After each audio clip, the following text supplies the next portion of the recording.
তো আলহামদুলিল্লাহ, নবম দশম শ্রেণীর রসায়নের যে গত পর্বে আমরা পদার্থের অবস্থা যতটুকু দেখেছিলাম, আজকে তার পরের অংশ থেকে দেখব। তো আজকে আমরা যেই টপিকটা নিয়ে আলোচনা করব সেটা হচ্ছে ব্যাপন আর নিঃসরণ। তো ব্যাপন কাকে বলে এটা আমরা যদি একবার সংজ্ঞাভাবে বলি, যে ব্যাপন হচ্ছে কোনো মাধ্যমে কঠিন তরল বা গ্যাসীয় বস্তুর স্বতঃস্ফূর্ত বা নিজে নিজে, স্বতঃস্ফূর্ত শব্দের অর্থ হচ্ছে নিজে নিজে, মানে স্বতঃস্ফূর্ত বা নিজে নিজে সমভাবে পরিব্যাপ্ত। পরিব্যাপ্ত শব্দের অর্থ হচ্ছে ছড়িয়ে পড়া। তো পরিব্যাপ্ত বা ছড়িয়ে পড়াকে ব্যাপন বলে, অথবা ছড়িয়ে পড়ার প্রক্রিয়াকে ব্যাপন বলে। তাহলে আমরা সংজ্ঞা থেকে বুঝলাম ব্যাপন আসলে একটি প্রক্রিয়ার নাম, যেই প্রক্রিয়ায় কোনো কঠিন তরল বা গ্যাসীয় বস্তুর নিজে নিজে ছড়িয়ে পড়বে সমানভাবে, এই প্রক্রিয়াটা হচ্ছে ব্যাপন।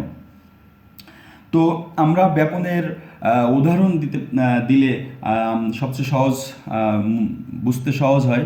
যেমন আমরা যদি একটা সেন্টের শিশি বা বোতল মাথাটা খুলে, মুখটা খুলে রেখে দিই ঘরের যে কোনো এক কর্নারে, তাহলে কিন্তু ঘরে সব জায়গায় সমানভাবে সেন্টের যে ঘ্রাণটা আছে, সুঘ্রাণটা আছে, এটা কিন্তু সমানভাবে ছড়িয়ে পড়বে।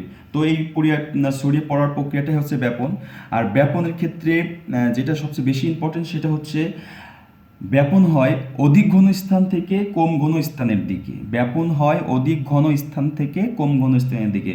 তো আমি যেটা বললাম সেন্টের শিশি, তো সেন্টের শিশি যখন খুলে দেবো, সেন্ট কিন্তু আসলে আমরা দেখি তরল আকারে আছে, তরল আর ছড়িয়ে পড়ে হচ্ছে আমাদের ঘরের মধ্যে বায়ুতে। তো বায়ু আর তরলের ভিতরে তরলের ঘনত্বটা কিন্তু বেশি আর বায়ুর ঘনত্ব কিন্তু কম। সেক্ষেত্রে কিন্তু ছড়িয়ে পড়লে অধিক ঘন স্থান থেকে কম ঘন স্থানের দিকে ছড়িয়ে পড়ে।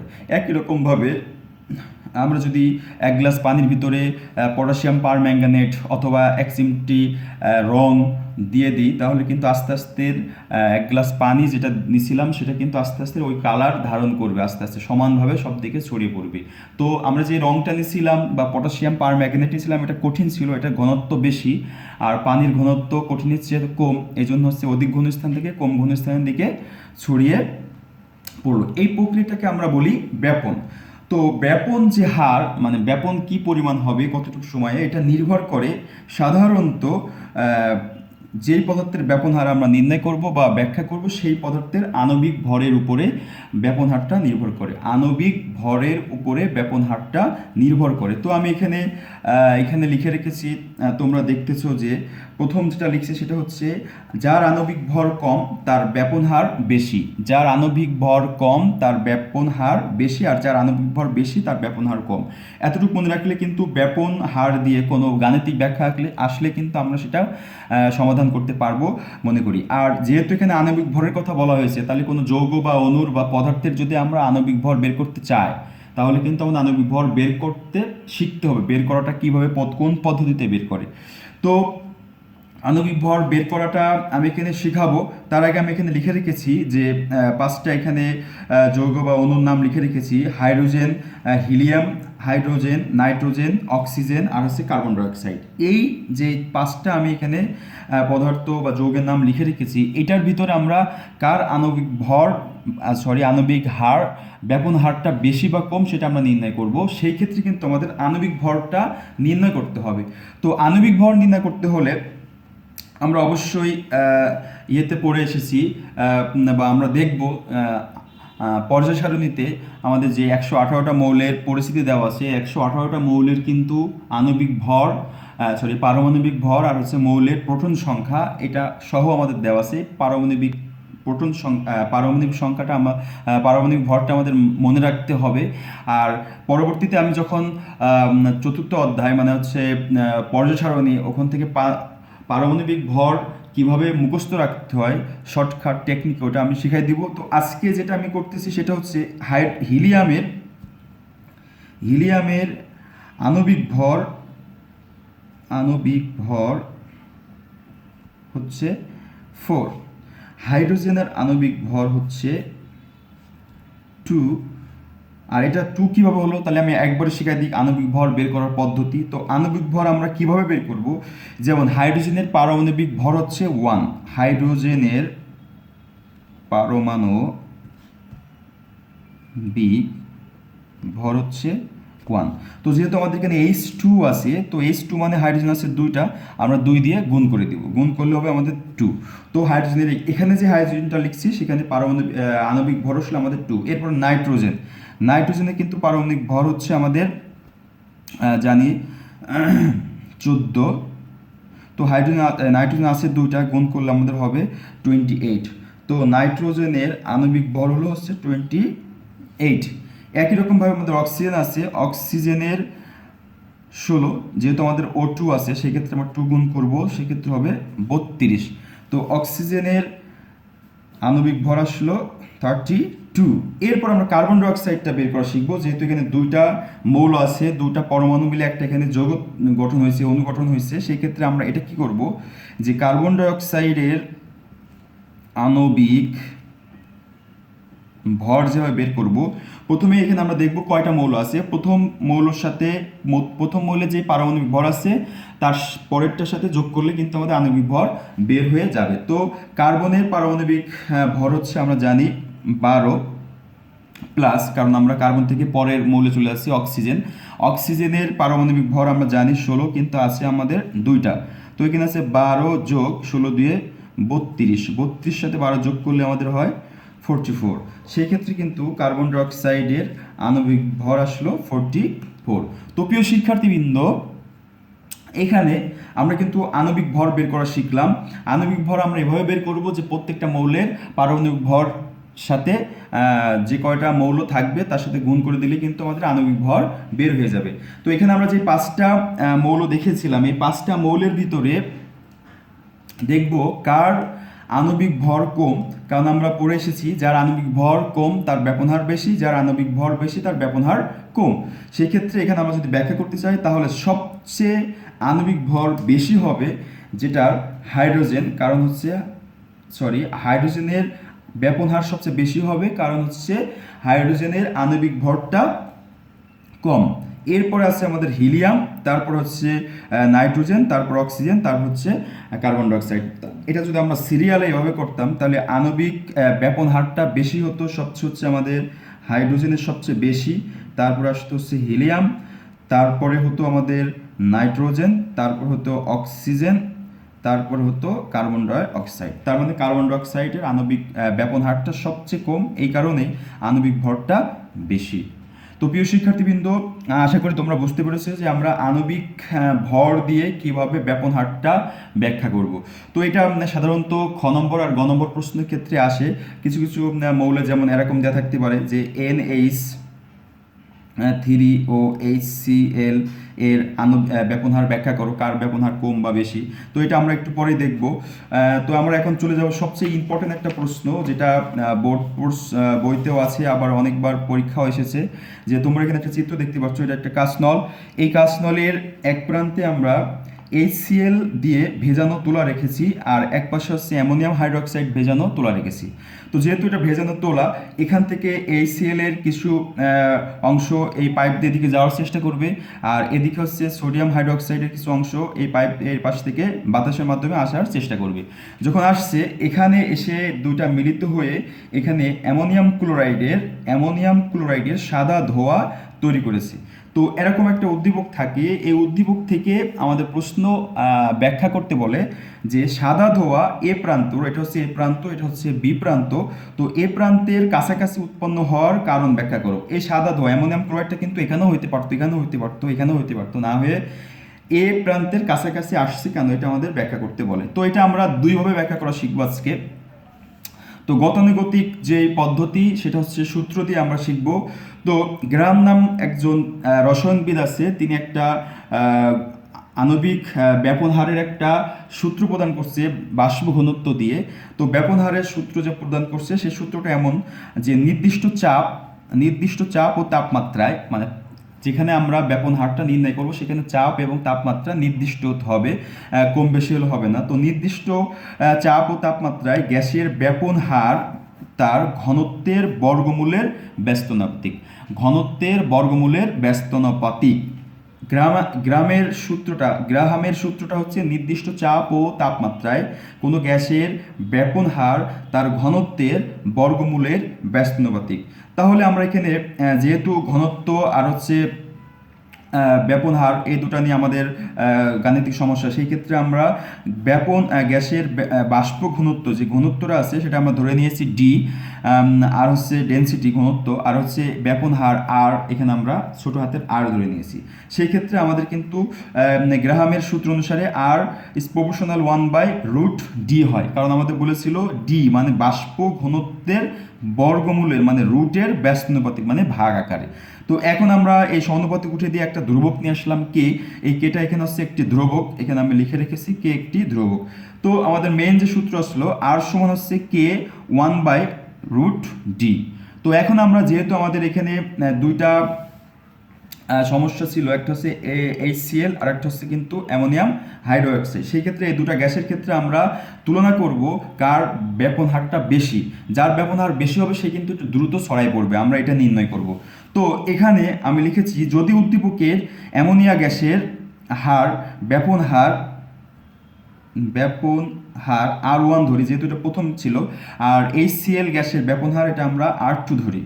অ্যামোনিয়া গ্যাসের ব্যাপন হারটা আমরা R1 ধরে নিয়েছি, আর HCl গ্যাসের ব্যাপন হারটা ধরে নিয়েছি হচ্ছে R2। সেই ক্ষেত্রে কিন্তু আমাদের R1 সমান হবে কে 1/√ডি 1। যেহেতু হচ্ছে আমরা প্রথম গ্যাসের জন্য R1 ধরে নিয়েছি, তাহলে বাষ্প ঘনত্ব কিন্তু আমাদের এখানে ঘনত্বটা কিন্তু D1 হবে। আবার একই রকমভাবে R2 ধরলেও ঘনত্বটা D2 হবে। আর ধ্রুবক সবসময় ধ্রুবক 1 1 যা আছে তাই। এখন আমরা দেখব যে এটা যদি আমরা 1 নম্বর সমীকরণ ধরতাম আর এটা 2 নম্বর সমীকরণ ধরতাম, তাহলে 1 আর 2 নম্বর সমীকরণ থেকে কিন্তু আমরা এই সমীকরণটা পেতাম। কিভাবে? যদি আমরা 1 কে 2 দিয়ে ভাগ করে দিতাম তাহলে কে বাদ যেত, আর এটা যেহেতু ভাগ আকারে থাকতো তাহলে গুণ হয়ে উল্টায় D2টা উপরে যেত আর D1টা এভাবে আসতো। আমি একটু দেখাই দিই এই জায়গাটায়, যে আমরা যদি এমন করতাম R1/R2 ভাগ কে আমরা উভয় পক্ষ থেকে উঠাই দিলে R1 এর আমাদের এখানে ছিল 1/D1 আর এখানে হচ্ছে 1/√D2। তো যেহেতু এখানে ভগ্নাংশ দুইটা আছে, আমরা একটা ভগ্নাংশ এভাবে ঠিক রাখবো 1/D গুণ এই ভগ্নাংশটা উল্টাই দিব, এরকম হয়। তো আমাদের D2টা কিন্তু উপরে চলে যায় আর D1টা নিচে চলে আসে, D2টা উপরে D1টা নিচে। সেক্ষেত্রে কিন্তু আমাদের R1/R2 সমান √D2/D1 আসলো।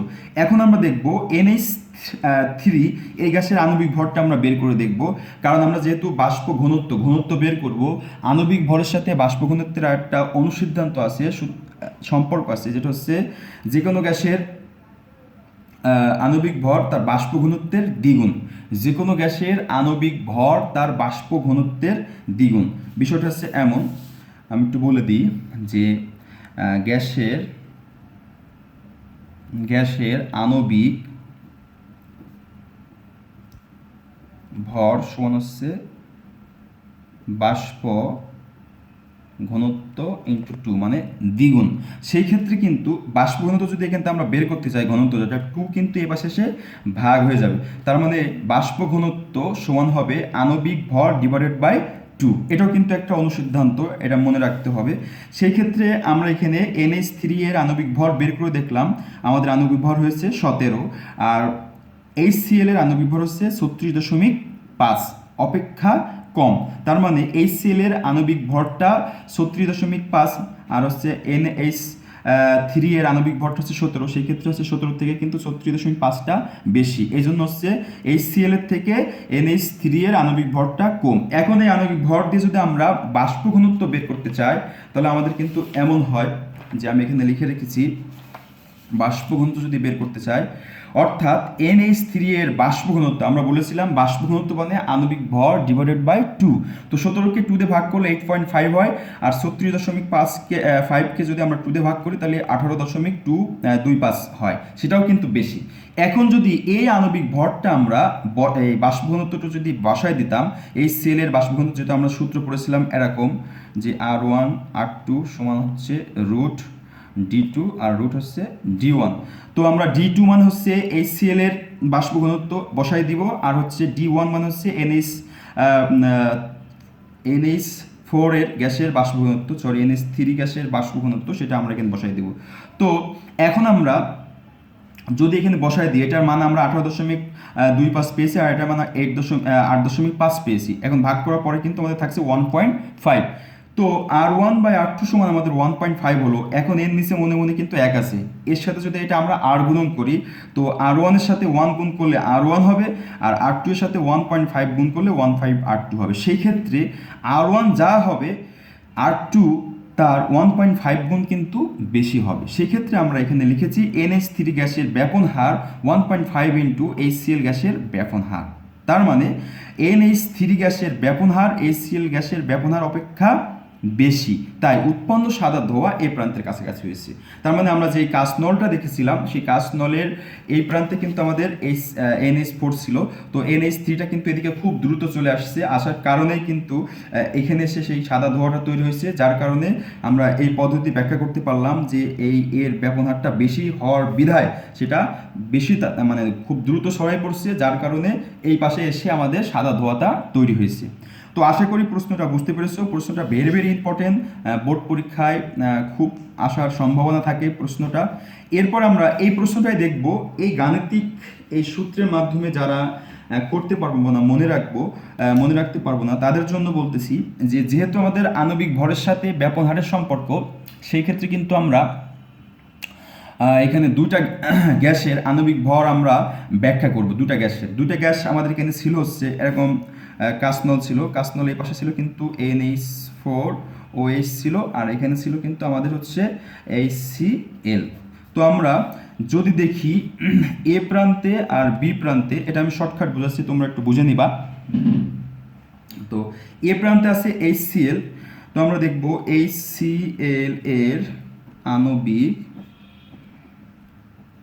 ভর যদি আমরা বের করি, তাহলে হাইড্রোজেন হচ্ছে 1 আর ক্লোরিন হচ্ছে 35.5, তার মানে আসলে আমাদের 36.5।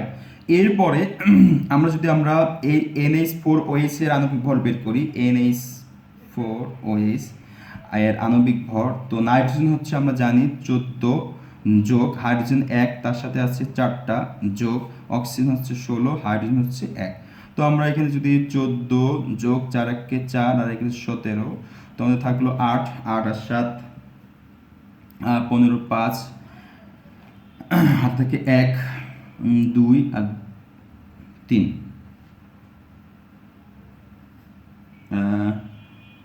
7 11 15 15 5 হাত থেকে 1 35। তো এটা কিন্তু 35 আসলো। তো HCl এর আণবিক ভর আসলো আমাদের 36.5, আর NH4OH এর আণবিক ভর কিন্তু 35। সেক্ষেত্রে কিন্তু আণবিক ভর কিন্তু NH4OH এর কম। যেহেতু NH4 এর আণবিক ভরটা কম, সেক্ষেত্রে সেটা দ্রুত ছড়াই পড়বে, এই জন্য এটা খুব দ্রুত ছড়িয়ে এই পাশে চলে আসছে। এই প্রান্তের কাছাকাছি কিন্তু আমাদের দুইটা মিলিত হয়ে এখানে NH4Cl তৈরি হয়েছে, NH4Cl অ্যামোনিয়াম ক্লোরাইড তৈরি হয়েছে। আশা করি প্রশ্নটা বুঝতে পেরেছো। এখন আমি চলে যাব, তো এখানে কিন্তু আরেকটা প্রশ্ন মাঝে মাঝে আসে যে তাপমাত্রা বাড়ালে ব্যাপন হার বাড়ে কেন? এটা খ নম্বর প্রশ্নের ক্ষেত্রে আসে, তাপমাত্রা বাড়ালে ব্যাপন হার বাড়ে কেন? তো তাপমাত্রা বাড়ালে আমাদের সহজ প্রশ্ন, আমরা জানি তাপমাত্রা বাড়লে পদার্থের যে অণুগুলো আছে, অণু পরমাণুগুলো ছুটাছুটি বেড়ে যায়, মানে গতিশক্তি বেড়ে যায়। তো গতিশক্তি বেড়ে গেলে যেহেতু ব্যাপন এক জায়গা থেকে আরেক জায়গায় ছড়িয়ে পড়ে, তো গতিশক্তি বেড়ে গেলে তখন কিন্তু ছড়িয়ে পড়ার প্রক্রিয়াটাও হারটাও কিন্তু বেড়ে যায়। এই জন্য তাপমাত্রা বেড়ে গেলে আমাদের ব্যাপন হারটা কিন্তু বেড়ে যায়। এই প্রশ্নটাও তোমরা একটু মাথায় রাখবা, খ নম্বর প্রশ্নে আসে। তো এখন আমি চলে যাব নিঃসরণে। নিঃসরণের সংজ্ঞাটা আমি লিখে রেখেছি, সংজ্ঞাটা একবার পড়লে আমরা নিঃসরণ সম্পর্কে খুব ভালোভাবে বুঝতে পারবো যে ইফিউশন বাহ্যিক চাপের প্রভাবে, বাহ্যিক মানে বাইরে থেকে চাপ দিলে এই প্রভাবে কোনো গ্যাসের সজোরে বের হয়ে আসাকে নিঃসরণ বলে। সবচেয়ে সহজ সংজ্ঞা, বাহ্যিক চাপের প্রভাবে কোনো গ্যাসের সজোরে বের হয়ে আসার প্রক্রিয়াকে বা আসাকে নিঃসরণ বলে। যেমন আমরা যদি একটা ফুটবল নিই, ফুটবলের ভিতরে কিন্তু আমরা বাতাস চাপ দিয়ে দিয়ে কিন্তু ভিতরে প্রবেশ করাই, তাহলে কিন্তু আমরা চাপ দিছি, সেক্ষেত্রে ফুটবলের ভিতরে প্রেশারটা বেশি, চাপটা বেশি, আর বাইরে কিন্তু প্রেশার কম, চাপটা কম। তো ফুটবল আমরা কোনো পদ্ধতিতে যদি সুচ দিয়ে বা কোনো পিন দিয়ে যদি ছিদ্র করে দিই, তাহলে ফুটবলের ভিতর থেকে কিন্তু বাতাসটা বাইরে বের হয়ে আসে। তাহলে ফুটবলের ভিতরে চাপ ছিল অধিক, বাইরে চাপ ছিল কম, যখন বের হয়ে আসলো, যে প্রক্রিয়ায় বের হয়ে আসলো, এটা কিন্তু আমাদের হলো নিঃসরণ। তো আমরা এখানে কিন্তু যেই ফুটবলের ভিতরে যেই গ্যাসটা বাতাসটা বের হয়ে আসলো, এটা কিন্তু নিজে নিজে বের হইতে পারে নাই, ওখানে চাপ দিয়ে আমরা ঢুকিয়ে দিয়েছিলাম, চাপটা অধিক হয়েছে, তারপরে চাপ না রাখতে পারে সে ছিদ্র করার কারণে বের হয়ে আসছে, এটা কিন্তু চাপের প্রভাবে হয়েছে, এই জন্য এটা হচ্ছে নিঃসরণ। তো একই রকমভাবে আমরা পারফিউমের কথা বলতে পারি, আমাদের যে আমরা বাসা বাড়িতে যে পারফিউম ব্যবহার করি, তো আমরা যখন প্রেস করি তখন কিন্তু চাপ দেওয়ার কারণে কিন্তু এটা বের হয়, তো তখন হচ্ছে নিঃসরণ হয়। আর যখন চারিপাশে যে গ্রানটা ছড়িয়ে পড়ে তখন কিন্তু এটা ব্যাপন হয়। তো এটাও কিন্তু প্রশ্নে আসে যে স্প্রে, বডি স্প্রে বা পারফিউম স্প্রে করলে একই সাথে দুইটাই ঘটনা ঘটে, নিঃসরণ আর ব্যাপন কোনটা আগে ঘটে? তো আমরা যেহেতু চাপটা আগে ক্রিয়েট করছি, সেক্ষেত্রে কিন্তু চাপ ক্রিয়েট করার কারণেই নিঃসরণটা কিন্তু আগে ঘটে, তারপরে ঘটে আমাদের ব্যাপন। তো নিঃসরণের ক্ষেত্রে এই প্রশ্ন আসে, আরও একটা প্রশ্ন আসে যে নিঃসরণের ক্ষেত্রে নিঃসরণ কি একা একা হতে পারে কিনা? তো নিঃসরণ কিন্তু একা একা হতে পারে না, নিঃসরণ হইতে হলে আমাদের কিন্তু চাপের একটা প্রভাব আছে, চাপের প্রভাবে কিন্তু নিঃসরণ হয়, চাপের প্রভাবে কিন্তু নিঃসরণ হয়, সেই ক্ষেত্রে কিন্তু চাপ না দিলে কিন্তু নিঃসরণ হবে না। তো আজকে এটুকুই আমরা দেখলাম যে নিঃসরণ বা ইফিউশন কি, আর হচ্ছে ব্যাপন জিনিসটা কি, আর ব্যাপনের ইম্পর্টেন্ট যে টপিকসটা ছিল সেই ইম্পর্টেন্ট জিনিসটা কিন্তু আমি বুঝিয়ে দিয়েছি। এছাড়া আরও একটা ইম্পর্টেন্ট জিনিস বুঝেছি, সেটা হচ্ছে আণবিক ভর কীভাবে আমরা নির্ণয় করব। তো প্রিয় শিক্ষার্থীবৃন্দ, আশা করি তোমরা এখান থেকে ব্যাপন আর নিঃসরণটা ভালোভাবে বুঝতে পেরেছো। আর আমার চ্যানেলটাকে অবশ্যই সাবস্ক্রাইব করবা, বন্ধুদের মাঝে শেয়ার করবা এবং বেশি বেশি লাইক করবা, আর পাশের বেল আইকনটা অন করতে ভুলবা না। আর বেশি সাবস্ক্রাইব করতে কিন্তু টাকা পয়সা কিছু লাগে না, হ্যাঁ, সেই ক্ষেত্রে কিন্তু সাবস্ক্রাইব করলে আমি একটু নতুন নতুন টিউটোরিয়াল ভালোভাবে করতে অনুপ্রেরণা পাই। আর আমি কবি স্যার যে এভাবে তোমাদের পড়াইতেছি, সেটা যেন মানুষ, অন্যান্য শিক্ষার্থীরা জানতে পারে, এই জন্য তোমাদের অবশ্যই বেশি বেশি শেয়ার করতে হবে, আর সাবস্ক্রাইব করতে হবে এবং বেশি বেশি লাইক করতে হবে। তো ভালো থাকবা, সুস্থ থাকবা, আসসালামু আলাইকুম।